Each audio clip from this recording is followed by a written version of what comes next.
स्वागत है हमारे न्यूज चैनल पर न्यूज एवं विजुअल टाइम में। कृपया चैनल को सब्सक्राइब, लाइक, शेयर जरूर करें।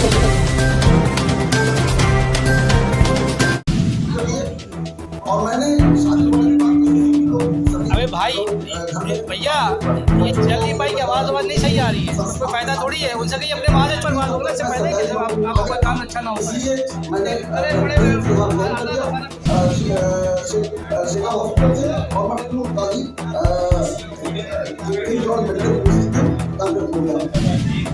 इस बात की सूचना बाकायदे यूनिवर्सिटी को दी गई और यूनिवर्सिटी ने उनके लिए बाकायदे उनको लेटर वहां से जारी किया। अब आप यहाँ काम नहीं कर रहे, किसी तरीके का शेखर हॉस्पिटल कोई दोष नहीं है।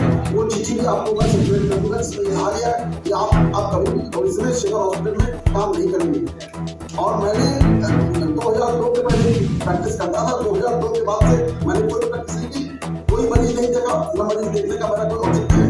लेकिन इस तरीके के मनगढ़ंत आरोप आ रहे हैं और ये सारी की सारी चीजें बना करके इतने लंबे समय से जो चीजें थी उन चीजों को यहाँ पर प्रदर्शित किया जा रहा है। ये जो इनकम टैक्स से संबंधित जो पेपर है इसके बारे में बताऊंगा आपको। 2013 में एक सर्च हुई थी इन इंस्टीट्यूट ऑफ मेडिकल साइंसेज में और शेखर हॉस्पिटल में ज्वाइंट। तो चूंकि मैं एक ही परिवार में रहता हूँ, एक ही घर में रहता हूँ, पति के साथ रह रहा था, तो उस समय कोई चीज डिफरेंशिएट घर में नहीं की जा सकती है। ये डॉक्यूमेंट पति का, ये डॉक्यूमेंट पति का है, ये संभव होता है। लेकिन उन सारे डॉक्यूमेंट्स को इनकम टैक्स डिपार्टमेंट ने पूरी तरह एसेस किया, पूरी तरह पाया।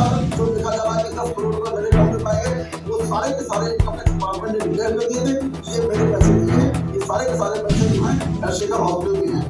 और उसके लिए पूरा शेखर हॉस्पिटल का पूरा टैक्स भी कर दिया और मेरे ऊपर किसी तरीके का कोई आरोप नहीं है जो कि इनकम टैक्स से संबंधित हो।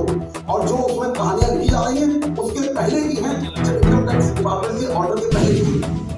उसके अतिरिक्त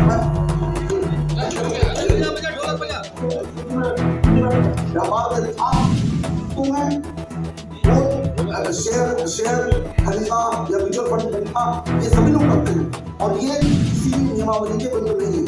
जितने भी डॉक्टर्स हैं, एजीपी में या कहीं भी, वो सभी लोग शेयर खरीदते हैं, म्यूचुअल फंड खरीदते हैं। ये सामान्य मुद्दा है और ये किसी सेवा शर्तों का उल्लंघन नहीं है। तो वो मेरे पास थे और जो भी मेरे पास थे उनका 100% इनकम टैक्स कितने भी रुपए उसमें बनते थे वो पूरे मैंने पे किए और पूरे मैंने अपने इनकम टैक्स रिटर्न में दिखाए हैं। इसमें कोई वायलेशन या डिस्प्रोपोर्शनेट एसेट की बात कही जा रही है वो बिल्कुल पूर्णतः निराधार मनगढ़ंत है।